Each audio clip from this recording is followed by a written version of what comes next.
The momentum of Hesston College fit the exuberance and optimism of the Roaring Twenties. With the new administration building, 4 years of college, academy, concentrations of Bible, vocal music, and modern and classical languages, Hesston was on top of its game. Modern languages included 4 levels of German and 2 levels of French. Classical languages included Greek and Latin in addition to New Testament Greek. 5 levels of classical Greek included readings in Homer, Lysias, and Plato. Latin courses were offered on 6 levels and included readings in Virgil, Livy, Cicero, Tacitus, Horace, and Juvenal. In this decade, Hesston adopted a motto, "The truth shall make you free," an official seal with 1908 as the founding date, named Green Gables, built the entrance gateway, adopted Ursula Miller's "In the Heart of the Nation" as the school song, and named the commencement special edition of the Hesston College Journal the Lark Yearbook. The meadowlark is a favorite in Kansas, and the lark family is known for thrift, strength, and song, said the editors.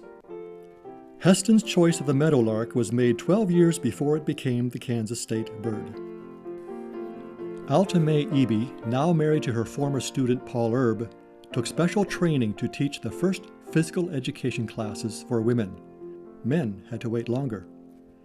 J.D. Charles helped to shape a philosophy of athletics that limited sports to intramural games. A series of lectures led to a position statement adopted by the Student Athletic Association, which declared itself aggressively opposed to intercollegiate sports because they were detrimental to the educational goals, the intellectual standards of scholarship, and the moral standards of institutions and students. War and famine in Europe and Asia prompted students to volunteer for relief and service assignments. Daniel Driver went to France. Paul Snyder and Chris Graber went to Syria. Ray Bender and Martin Weaver volunteered for service in Turkey. Paul Snyder endured and survived the Turkish massacre of Armenians in Marash.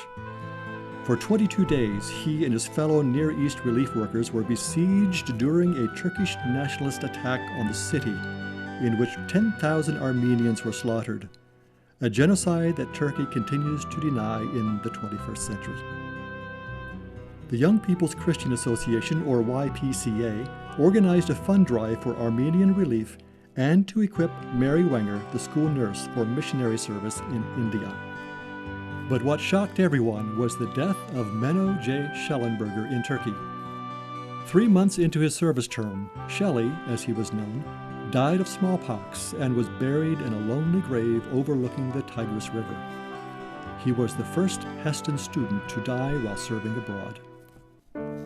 And there were losses of another kind. In 1923, Goshen College, having lost the support of the church, was closed.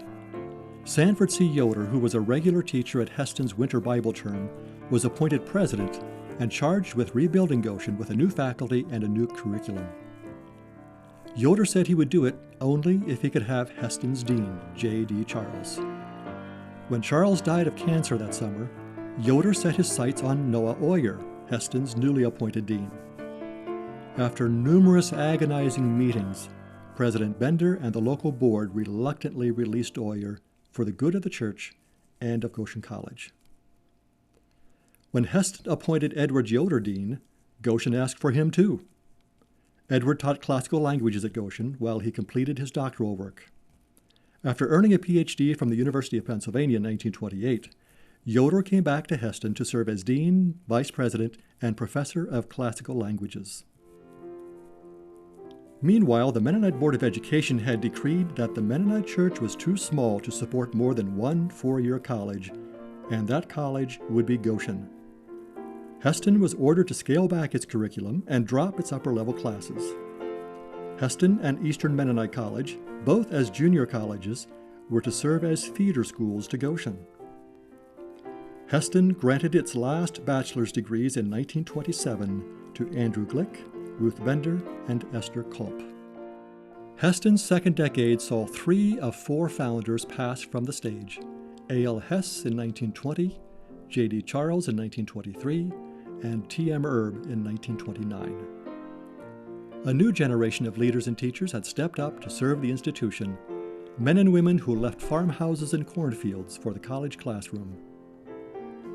The college had weathered the great American religious debate of the 1920s without much loss. It had erred on the side of fundamentalism, seeking to avoid identification with modern liberalism.